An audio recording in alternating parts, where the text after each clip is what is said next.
काजल को साहित्य से विशेष लगाव था। घरबंदी के दिनों में लिखना और पढ़ना ही उसे बचाए हुए था। इधर फेसबुक पर वह अधिक सक्रिय रहती। कोई था जो मन के दरवाजे पर दस्तक दे रहा था। मलय की चिड़चिड़ाहट बढ़ती जा रही थी। उस पर सास के ताने अलग घर का माहौल खराब किए रहता। काजल में एक अच्छी बात यह थी कि वह बचपन से ही रो धो के फिर से काम में लग जाती, पर इधर वह विचलित हो उठती तो फेसबुक पर कुछ लिखने बैठ जाती। एक तार इन दिनों फेसबुक मैसेंजर पर जुड़ा और जुड़ाव आत्मीयता की ओर बढ़ रहा था। वह तेजी से उसके सूने मन में जगह बना रहा था और इस कदर प्रभावित कर गया था कि उसे उसके संदेशों का इंतज़ार रहता।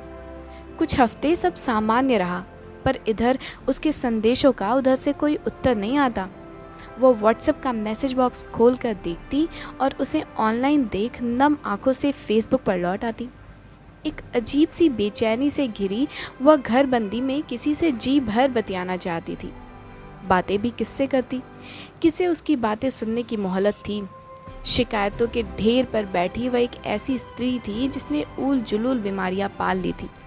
भला भले घर की औरतें किसी गैर मर्द से चैटिंग करती हैं का एक गगन भेदी नारा उसके कान में गूंजता है। वह मुंह फेर कर कोई किताब उठा लेती है, थोड़ी देर बालकनी में लाइट बुझाकर बैठती है। चारों तरफ धुप अंधेरा, सन्नाटे के बीच गली में एकाध दूध वाले साइकिल की घंटी बजाते गुजरते हैं तो इंसानों के जिंदा होने का सबूत मिलता है। इन दिनों जिंदगी सुबह से शाम बनाने, खाने, खिलाने, सोने, जागने की चिक्करधारी में उलझी गोल गोल घूम रही है। चारों तरफ घिरी चुप्पी में सबको बस पसंद के भोजन की दरकार है। खा पीकर सब अपना कमरा पकड़ते और पति मोबाइल ले सर्च करने बैठ जाता कि देश में कोरोना का आंकड़ा कहाँ तक पहुँचा। वह घबरा कर उठ जाती टीवी पर आंकड़ों की लिस्ट देख। चारों तरफ सड़कों पर पैदल चलते मजदूरों का रोता बिलखता चेहरा, चीख चित्कार और टीवी पर खबरें देखते पति का भयभीत चेहरा उसे विचलित करता। तुम कोई किताब क्यों नहीं पढ़ते? उसने खिंचकर रिमोट छीनते हुए पति से कहा। जब इन अखबारों को देखकर तुम्हारा बीपी बढ़ता है तो इसे देखने से क्या फ़ायदा? उसने बुक रैक से एक किताब निकाल पकड़ाते हुए कहा, प्लीज़ इसे पढ़ो, यह इस साल की बेस्ट सेलर बुक है। किताब लगभग फेंकते हुए पति ने चिल्लाते हुए कहा, तुम्हारे इन बेस्ट सेलर किताबों में मेरी कोई रुचि नहीं है। अपना ज्ञान अपने पास रखा करो और मुझे भाषण मत सुनाया करो। उसका चेहरा गुस्से में तमतमा रहा था। काजल ने डगबगाई आंखों से सॉरी बोलते हुए किताब वापस बुक रैक में रख दिया। शादी के अभी कुछ ही महीने बीते थे और जीवन था कि अपना रस गंध खो रहा है। इन महीनों में सबसे ज़्यादा उसने पति से ही सॉरी बोला होगा। पति फिर मोबाइल में सिर गड़ा कर बैठ गया। आज फिर से कमर और पेड़ों में दर्द उभर गया था। शादी के दूसरे महीने में ही गर्भ ठहरा और एक दिन अचानक ब्लीडिंग शुरू हो गई। लॉकडाउन में सास ने पास की एक डॉक्टर को दिखाकर किसी तरह सफाई कराया और रात दिन कोसती कि पहला ही बच्चा अपनी लापरवाही से खत्म कर दिया उसने। जैसे सब उसके बस में ही था। वो बेचैन हो उठती। यह सब सुनकर शरीर रह रहकर दर्द की चपेट में आ जाता और वह चुपचाप कभी गर्म पानी की थैली ले तो कभी नमक पानी पी खुद को भुलावा देने की कोशिश में रहती कि सब ठीक है। दर्द सहने की उसे लत लग गई थी। अब तो कराह भी नहीं निकलती है। उसे याद है कि डॉक्टर ने उसे अबॉर्शन के समय ही चेतावनी दी थी कि तुम्हारा यूट्रस बल्की है, आगे मुश्किलें बढ़ सकती हैं, और इन दिनों मुश्किलें बढ़ती ही जा रही थी। उसकी हल्की सी कराह पर वह घृणा से भर उठता और मन भर उलाहना देता कि तुम्हारे शरीर में कोई बीमारी ऐसी नहीं है जो न लगी हो। वह कहना चाहती है कि आखिर उसकी देह ही है, कोई मशीन नहीं। आज अबॉर्शन और कल से रसोई में जुट जाना, सीढ़ियाँ चढ़कर पूरे घर का टहल बजाना और अंत में सुनना कि तुम करती ही क्या हो। वह हर शिकायत पर सॉरी बोल हट जाती। रात भर तकिए में मुंह डाले रोती और सुबह होते कोलू के बैल की तरह चढ़ पड़ती। रात का दूसरा पहर वह नींद में थी कि देह पर अनचाहे स्पर्श किसी जलते कीड़े की तरह रेंगते बढ़ते महसूस कर उसका मन उबकाई से भर उठा। वह हुक खोलता गया और अपनी संतुष्टि के बाद पीठ फेर कर सो गया। इस घरबंदी में उसकी यह बीमारी बढ़ती ही जा रही थी। काजल का मन होता कि बिना मन के उस छूते आदमी को लात मारकर दूसरे कमरे में जाकर सो जाए। पर काश यह संभव होता। वह घृणा से भरी अपनी देह पर पड़े अनचाहे स्पर्श के निशान मिटाते जी भर नहाती। उसे लगता है कि किसी ने जबरदस्ती उसका सब कुछ उससे हड़ लिया हो और वह निहत्थी चारों तरफ से तीर बर्छी भालों से घिरी प्राणों का अभयदान मांग रही हो। वह बहन पर नाक चिड़चिड़ा रही थी। इधर उसके स्वभाव में चिड़चिड़ापन बढ़ता ही जा रहा था। बाहर भूख का बाजार तो अंदर नोचते हाथ। आखिर औरत जाए तो जाए कहाँ? वह सोचती और जी भर रोकर अपने काम में लग जाती। वह सब कर सकती थी इस दुनिया में सिवा प्रेम के कि प्रेम का अंकुरण उसके जीवन में हो रहा था। पता नहीं क्यों इस बार वह अपने मन पर नियंत्रण नहीं कर रही थी। वह बेधक उससे बातें करने लगी थी। संदेशों का आदान प्रदान बढ़ रहा था। वह महसूस रही थी कि इस आकर्षण में मन की यात्रा देह पर खत्म होती है और वह उसकी ओर बढ़ती ही चली जा रही थी, जैसे मकरंद की तलाश में गुनगुनाता भ्रमर पुष्पों की ओर बढ़ता है। वह खट से मन की कुंडी चढ़ा दिमाग के कपाट बंद करती है। नहीं नहीं, यह पाप है। अपने पसंद के पुरुष के साथ होने की कल्पना भी पाप है। प्रेम इतना भी ज़रूरी नहीं है कि नैतिकता के चौखट पर चोट किया जाए। क्या हुआ जो आज तक उसने यह जाना ही नहीं कि प्रेम की सुकोमल अनुभूति क्या होती है? क्या हुआ जो पति कभी गलती से भी उसे पूछे कि तुम संतुष्ट हो? यह सवाल कभी उसके ज़ुबान पर आ जाए तो आफत ही हो जाएगी। हो सकता है कि पति लात मारकर घर से बाहर ही निकाल दे, या हो सकता है कि उसे घर में ही फूंक दे, या इतना यातना दे कि वह खुद ही आत्महत्या कर ले। घरबंदी में मलय को बदल कर रख दिया था। वह अवसाद से घिरता जा रहा था। सारे प्रतियोगी परीक्षाओं के परिणाम टल रहे थे। ऊपर से शादी के बाद माँ का बदला रूप उसे और चिड़चिड़ा बना रहा था। वह दोस्तों के बीच जाना चाहता। काजल को लेकर बाहर घूमने की सारी योजनाएं ध्वस्त हो चुकी थी। वह चाह कर भी खुद को सामान्य नहीं कर पा रहा था, और कहे भी तो अपनी मनस्थिति किससे कहे। माँ समझ नहीं रही थी और पत्नी को वह बताना नहीं चाहता था। आज काजल बुरी तरह से थककर चूर थी। बिस्तर पर आते झपकी लग गई। वह धीरे धीरे नींद की गोद में झूला डालने लगी। आसमान में काले बादल उमड़ घुमड़ चले आ रहे थे। बिजली रह रहकर कड़क रही थी। अचानक तड़ तड़ की आवाज़ के साथ ओले पड़ने लगे। वह ठंडी हवा के झोंकों का स्पर्श पा एक नीली दुनिया रोशनी में नहाई दुनिया में घूम रही थी। कानों में उसका संदेश बांसुरी की धुन सा बज उठा कि तुम मेरे दिल में रहती हो। I love your personality. तुम दिमाग में नहीं, दिल में रहती हो। पहली बार किसी ने जीवन में उससे प्रेम की बात की और वह जैसे सूखी धूप पर पड़ी ओस की बूंदें पा फिर से जी उठी हो, हरियाने लगी। बारिश होने से बहुत सुहानी उठी थी। उसने चादर ओढ़कर आंखें बंद कर ली। चेहरे पर नींद में फैली मुस्कान उसने देख ली थी। कितना त्रासद है नींद में भी मुस्कुराना उसका। उसने उस दिन जाना। चाय की कप पकड़ते उसने जलती हुई निगाहों से देखकर कहा, आजकल नींद में बहुत मुस्कुरा रही हो। लगता है कोई ख्यालों में आ बैठा है तुम्हारे। चेहरा घृणा से भर उठा था उसका, जैसे किसी ने उसके मन की हलचल पढ़ ली हो और चोरी पकड़ी गई हो। वह भय से हिल रही थी।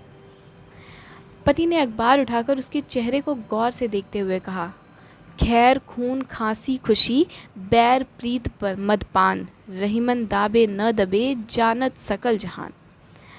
काजल खाली कप उठाकर जाने लगी। जानती थी कि जवाब देने पर सुबह ही घर में कोहराम मच जाएगा। यह उसका स्वभाव है ही कि किसी से हंसकर बात कर दे तो कोहराम, कोई तारीफ कर दे तो कोहराम। चिल्लम चिल्ली उसकी प्रवृत्ति और मौन काजल का मौन उसे इतना खलता कि जी भर उस पर मनगढ़ंत आरोप लगाता। फर्स्ट नाइट में जो उसकी पवित्रता की खोज शुरू हुई थी वह आज तक जारी है।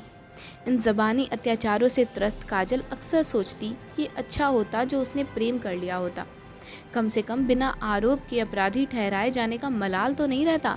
वह जानती थी कि आज वह पूरे दिन उसके भोर की मुस्कान को रुदन में बदलने के जतन करता रहेगा। लॉकडाउन के बढ़ते मातमी सन्नाटे के बीच काजल के अंदर बाहर की बढ़ती बेचैन दुनिया का घुटन इस कदर बढ़ रहा था कि वह छटपटा कर फेसबुक खोलकर बैठ जाती। दुनिया कुछ भी कहे, फेसबुक ने उसे बार बार अवसाद से बाहर निकाला है। वह अपने सबसे उलझे समय में फेसबुक पर कुछ लिखती और लिख लेने के बाद जैसे किसी अपने से मन का बोझ साझा कर हल्का हुआ जाता है महसूस करती। वह लॉकडाउन में फेसबुक पर लगातार लिख रही थी। उसका लिखना पति को बहुत खलता। सबको अपनी कुंठा दिखाते तुम्हें शर्म नहीं आती है ना, वह दांत पीस कर कह रहा था। उसने धीरे से कहा कि मैं जो महसूस करती हूँ वो लिखती हूँ। उसे कितना पसंद किया जाता है यह तुम नहीं देखते। वह मेरी प्रकृति और समाज से कटने की पीड़ा है।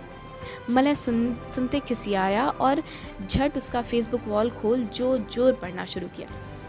घर के सामने के आम के पेड़ पर न जाने कौन सी चिड़िया का बसेरा है जो ठीक 2 बजे के बाद से चहचहाना शुरू कर देता है और बमुश्किल 12 बजे के बाद लगी नींद का जैसे आराम कर देता है। इन दिनों घर के बाहर सुबह 6 बजे गली में झाड़ू लगाने वाले 2 स्त्री पुरुष थोड़े भयभीत से सहमे हुए कचरा उठाते हमें कातर दृष्टि से देखते हैं। इन दिनों गली में भौंकने वाला झबरा कुत्ता भी बहुत धीमी आवाज़ से भौंकता है और एक रोटी पास संतोष से भर चुपचाप जाकर एक कोने में सो जाता है। बाहर इतनी नीरवता के बीच यह चिड़ियों की कौन सी प्रजाति है जो मध्य रात्रि में चहचहा कर मुझे जगा देती है, जबकि सब निश्चिंत सो रहे होते हैं। खिड़की के पास खड़ी हो कुछ समझना चाहती हूँ कि आखिर कौन सा दुख है जो वह इस तरह से रात में उठकर मुझे बताना चाहती है। माँ कहती थी कि तुझे सब अपना मानते हैं, इसलिए सुख कहें ना कहें दुख जरूर कह देते हैं। क्या यह इन चिड़ियों का सबसे करुण विलाप है इस मौसम का? मन रह रह कर घबराता है और घूम फिर कर खिड़की के पास लाकर खड़ा कर देता है। मेरी प्यारी चिड़िया इन दिनों क्यों उदास है? मन है कि बार बार रोने का होता है। चारों तरफ सन्नाटा है इन दिनों। सन्नाटे की चादर बुनते सभी अपने अपने घरों में मौन बैठे रहते हैं। पड़ोस के किसी घर में हंसने की आवाज़ नहीं आती है। इस सन्नाटे को चीरती वह आवाज़ भी न जाने किस खोह में समा गई है, जिसे सुनते मैं खिंच कर कहती कि लो, इसको भी स्कूल निकलते समय ही आना था। हाँ, वही जो ठीक 9 से 9:30 बजे के बीच अपना एक तारा लिए निर्गुण गाने चला आता था। जोगी से एक बार कह दिया था कि बहुत अच्छा गाते हो। वह मुझे पकड़कर अपना गीत सुनाता। गीत की विरही नायिका उसके आंखों में उतर आती थी। सोचती हूँ कि आजकल इतनी खाली हूँ कि उससे एक की जगह 4 गाने सुन सकती हूँ। पर जोगी भी सन्नाटे में एक तारे संग कहीं बिला गया है। इस सन्नाटे में कोई पड़ोसी कान फोड़ू संगीत बजा गाड़ी तक नहीं धोता। सब मौन धरे चुपचाप कपड़े से गाड़ी झाड़ घर में घुस जाते हैं। उनके चेहरे की मुस्कान भी शायद लॉकडाउन का शिकार हो गई है, या हम अब अपना हंसना मुस्कुराना भी भूल गए हैं। ये सन्नाटे का मौसम है या वही ग्रीष्म का मौसम जिसमें आम के बौते कोयल सुबह शाम आकर सामने आम के पेड़ पर बैठ मधुर गीत सुना जाती थी। शायद यह गीत के मौन हो जाने की ऋतु है। मन बार बार रोने का होता है। मैं अपने सबसे डरे हुए समय में उस रोटी को खूब गोल बनाने की सोचती हूँ जिसे पिछले कुछ सालों से ढंग से न देखा, न प्रेम से खाया और न ही इत्मीनान से बनाया था।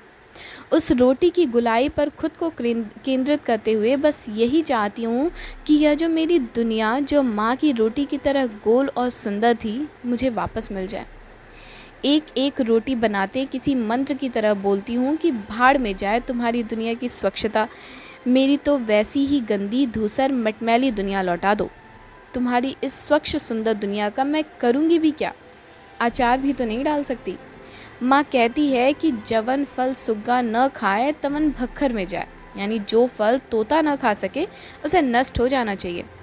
अब मुझे तुम्हारी स्वच्छ दुनिया से डर लगने लगा है। मुझे मेरी वही दुनिया लौटा दो। मैं इन दिनों उन सबको धन्यवाद करती हूँ जिन्होंने मुझे ज़िंदा रहने के लिए फ़ोन किए, संदेश भेजे, हाल जाना और यह जानकर कि मैं एक भाव जी हूँ प्रेम गीत सुनाए। मैं उनसे तहे दिलों से ढेर सारा प्यार लिखना चाहती हूँ जिसे हर वक्त याद रखती हूँ। कभी प्रेम से, कभी गुस्से में, कभी गाली देकर, कभी खिंचकर जिसका नाम लेती हूँ। क्या फ़र्क पड़ता है कि वह मुझे कैसे याद करता है भी या नहीं। मैं उन्हें याद करती हूँ तुम्हारी प्रार्थनाओं, पूजा और इबादत की तरह। मैं अपने सबसे डरे समय में उन सब से खूब प्रेम करना चाहती हूँ जिनसे दुनिया को प्रेम करना सीखा। मैं हवा से बोलती बतियाती हूँ, आँख से हंस कर कहती हूँ कि तुम हो तो भूख पकती है। पानी को गले लगाकर उसका माथा नन्हे शिशु की तरह चूम लेती हूँ कि तुम बचे रहना, आँख में, प्यास में, आत्मा में कि तुम्हारे अस्तित्व पर सबसे गहरा संकट है। हम बचेंगे तो मिलेंगे ठीक वैसे ही जैसे बसंत मिलता है पतझड़ से और फैल जाता है चहुं दिश रंग और गंध बनकर सृष्टि में। मैं अपनी खिड़की के सामने वाले आम के पेड़ पर लटके नन्हे नन्हे टिकोरों से कहती हूँ कि डटे रहना दृढ़ता से, कि इस साल आंधी और पानी संग ओले से लेकर बंदर तक तुम्हें शाख से अलग करने की जुगत में है। मैं अपने सबसे डरे समय में तुम्हें बचा लेना चाहती हूँ, क्योंकि मैं तुमसे और उस मैना से जी भर बतियाती हूँ जो भोर होते चहचहा कर मिलती है मुझसे। मैं इन दिनों कपड़े धुलते, झाड़ू लगाते बनाने लगी हूँ एक चित्र जिसमें माँ के हाथों से खींची सारी रेखाएं खुद ब खुद उभर आती हैं और मुझे पकड़े रहती हैं बार बार थक जाने पर। मैं इन दिनों रात को लिख नहीं पा रही हूँ और दिन को दिन तो बिल्कुल नहीं कह पा रही। सब यंत्र चल रहे हैं। यह मेरे लिए अत्यंत यातनापूर्ण समय है। मैं मशीन नहीं बनना चाहती। बनाया, खाया, जागा, कुछ पढ़ा, कुछ लिखा, सब कर रही हूँ, पर फिर भी कुछ रिक्त है। यह रिक्तता मुझे कचोट रही है। मन में एक लंबी शांत छुट्टी की ख्वाहिश रही, पर ऐसी छुट्टी को भाड़ में झोंकती हूँ। चारों तरफ डर का एक ऐसा घेरा है जो प्रदूषण के घेरे से भी ज़्यादा दम घोटू है। सब्जी धुलते, चाय की पत्ती का पैकेट फाड़ते, बाजार से आए हर सामान को धोते सोचती हूँ कि अब तक बकरे की माँ कब तक खैर मनाएगी। मौत तो किधर से भी आ सकती है घर में। घर भी कितना सुरक्षित घेरा है डर के घेरे के सामने। मैं अपने सबसे डरे समय में बहन को उस राक्षस की कहानी सुनाना चाहती हूँ कि कैसे उसका प्राण पिंजरे में कैद तोते में बसता था और राजकुमार ने हीरामन तोते के एक एक पर नोचकर राक्षस को मार डाला था। मैं उस राजकुमार की तरह 7 पहाड़ियों को लांघ सकती हूँ। मेरे परिंदे अपनी नीड़ में सुरक्षित हैं। सोचती हूँ कि अब उन सबसे अपने दिल की बात कह दूँ जिसे कहने का साहस कभी बटोर नहीं पाई। मैं अमलतास से भी इस मौसम में नहीं मिल पाई। सेमल के फूल झड़ गए और गुलमोहर के लाल फूलों से लदे फदे पेड़ों को देख मन भर मुस्कुरा भी नहीं पाई। सोचती हूँ कि क्या टुकुर टुकुर ताकती अपनी प्रिया की बाट जोहा होगा पलाशवन ने। स्कूल के फाटक से सटा अमलतास तो जरूर फूला होगा। रास्ते के सारे गुलमोहर क्या इस मौसम भी वैसे ही बतियाते होंगे जैसे पिछली साल मिले तो अखबार में सुखन दुखन कहा सुना था। मुझे ज्योति और तारा दीदी से लड़ने का मन है। उसने उस दिन कहा तो था कि भरभराए गले से ज्योति ने बहुत दिन हो गए लड़े। अब बेचैनी हो रही है। हम कैसे रह सकते हैं एक दूसरे से लड़े बगैर। हम एक दूसरे की टिफिन के बिना तो हमारी भूख मिटती ही नहीं। एक दूसरे के कंधे पर सिर रखकर कितनी हिचकियाँ पी जाते हैं हम। इन दिनों मुझे उन कंधों की तलाश है, उन रोटियों की जिनमें दोस्तों का प्यार लिपटा रहता है। वह मुझे रोज़ रुलाती है। मुझे उससे मिलने की सबसे ज़्यादा तड़प है जो विदा कहना चाहता है। उसके विदा की बेला तक गुलमोहर झड़ जाएंगे। हमारी रोटियां सूख रही हैं रसोई में। मैं रोना भूल गई हूँ इन दिनों। हंसना तो डराने लगा है आजकल। मैं अपने सबसे डरे समय में मशीन नहीं बनना चाहती। मैं ठीक हूँ और नहीं भी। यह अनिश्चितताओं का समय है। आज जब देखा कि दुआओं में हज़ारों हाथ उठे हैं तो लगा कि इस दुनिया को दुआओं की ज़रूरत है। इस बीच जो गए वह कभी मित्र नहीं थे। मित्रता मन से जोड़ती है। उन्हें भी दुआ कि वह अपनी दुनिया में खुश रहें। मुझे उनसे कोई शिकायत नहीं। बस इतना रहे कि कभी किसी मोड़ पर मिले तो मुस्कुरा कर मिले। दुनिया को इन दिनों हर हाल में सबके मुस्कुराने की ज़रूरत है। कड़वाहटों के साथ जीने से बेहतर है कि हम अपने अपने रास्ते हो लें। जीवन में हमेशा उनके साथ रही जो सही थे। यदि फ़ायदे के लिए कुछ करना था तो मेरे आसपास एक बेहद समृद्ध दुनिया है। अपने विचार, अपनी जिद छोड़ दूं तो स्वर्ण थाल ले आरती उतारे। सब मुझसे रूठे रहते हैं पर प्रेम भी उतना ही करते हैं। मैं ऐसी ही थी और ऐसी ही रहूँगी। लिखती हूँ अपने मन का, करती हूँ अपने मन का। माँ कहती थी ऐसे ही रहना। जानती हैं रोकना मेरी मौत जैसा होगा। मुझे दोस्तों से प्रेम है और उनके अच्छे बुरे के साथ। क्यों केवल अमृत लूँ? उनका विष भी मेरा ही है। मुझे देवताओं की चाहत नहीं, मनुष्य हूँ, मनुष्य से प्रेम करती हूँ। बचपन में इस गीत को खूब गाया है। बस यही अपराध मैं हर बार करता हूँ, आदमी हूँ, आदमी से प्यार करता हूँ। अस्पताल में इस आपदा काल में इतनी भीड़ देखा तो सोचती हूँ कि कैसे चलेगी दुनिया जो यूं ही ठहरी रही। मुझे नहीं चाहिए कि मैं इतना खो जाऊँ। खोने के बाद जो मिलेगा वह जीवन भर टभकता रहेगा। आपने कभी एकांत में टभकते दर्द को महसूसा है? यदि हाँ, तो सोचिए कि इस ठहरी हुई दुनिया में कितना टभकता दर्द है। मैं देख कर लौटी हूँ आज। जब दर्द या बातें असहनीय हो जाती हैं, लिखती हूँ। मेरा लिखना मेरी दर्द की यात्रा है। लोग मिलते और छूटते जाते हैं, सफ़र है, चलता ही रहेगा। बचपन में गोल रोटियां बनाने के लिए मार खाया। आटा गूंथते मारना सबसे ज़रूरी है, डांट कर सिखाया गया। स्कूल में सबसे मुलायम रोटियों की बात करके जाना कि रोटियां बनाना कितनी बड़ी कला है। एक दिन रोटियों की तलाश में निकल गए बहुत से सहपाठी परदेश लड़कियों ने दबा कर रख दिया प्रेम पत्र धरती की छाती में। धरती सब कुछ दबा लेती है, सब कुछ छिपा लेती है। आप थूकते थूकते थक जाते हैं और वह तनिक नहीं घिनाती। वह उगाती है हमारे पसीने में सान कर रोटी और खिलाती है मन भर जब तक भूख नहीं थमती। लड़कियों ने रोटी की गोलाई जब से नापना छोड़ दिया, धरती रूठने लगी। आकाश से आग की बारिश हुई, भूख बिलबिला कर जलने लगी। लोग मरने लगे सड़कों पर, घेरों में, घिरने लगे अवसाद में। मैं दिखती हूँ अपने सबसे डरे समय में। एक रोटी ही बची है केंद्र में। अब रोटी ही बताएगी इतिहास और भूगोल। राजनीति की बिसात पर रोटी है, सारे दांव पेच शुरू हैं।